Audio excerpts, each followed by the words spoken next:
দেশে তোরা তো কি এটা তুই গাড়িটা কি করছস? মানে গাড়িটা যা আসর ফেলাইছস জরিমানা দেওয়া লাগবো। জরিমানা দিব গাড়ায়। আব্বা কেউ তো দেখছে না, লো আমরা যাইগা। চুপ আয়।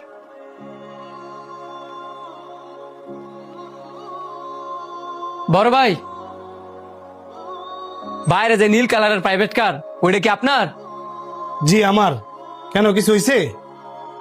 ওইসে বলতে গেলে কি ভাই, আমার ফুলার আমি রাস্তা দায়িত্ব দিতেছিলাম, ফরিডের কণা দিয়া আপনার গাড়ির মধ্যে হ্যাঁ আসর দিছে। কি কোন গাড়ির মধ্যে আসর দিয়ে দিছে? মানে আইনছে দেই তোরা না যে করি এত লঙ্কামি করতি, এন ভাড়া যে মিলে চিত্তে গেছে তোরা আমার আজকে বাইন্দা রেখে দিব।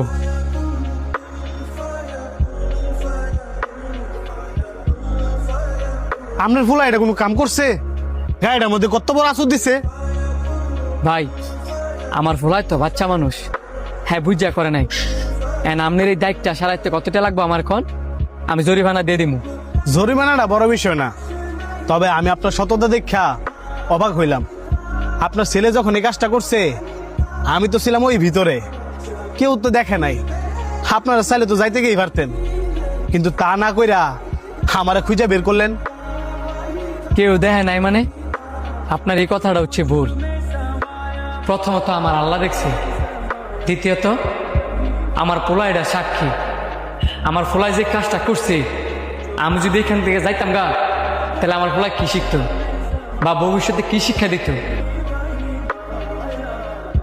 এই যে সে একটা অপরাধ করছে, তারা যদি আমি প্রশ্রয় দেই, তারা যদি আমি অনুতপ্ত না শিখাই, তাহলে ভবিষ্যতে বড় বড় অপরাধ করেও তার ভিতরে অনুতপ্ত কাজ করতো না।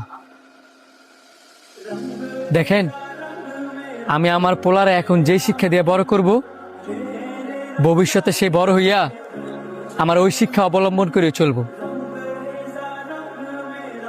এখন আপনি বলেন, আপনার জরিমানা কত দিতে হইব? আমার আবার যাইতে হইব? না না ভাই, জরিমানা লাগবে না।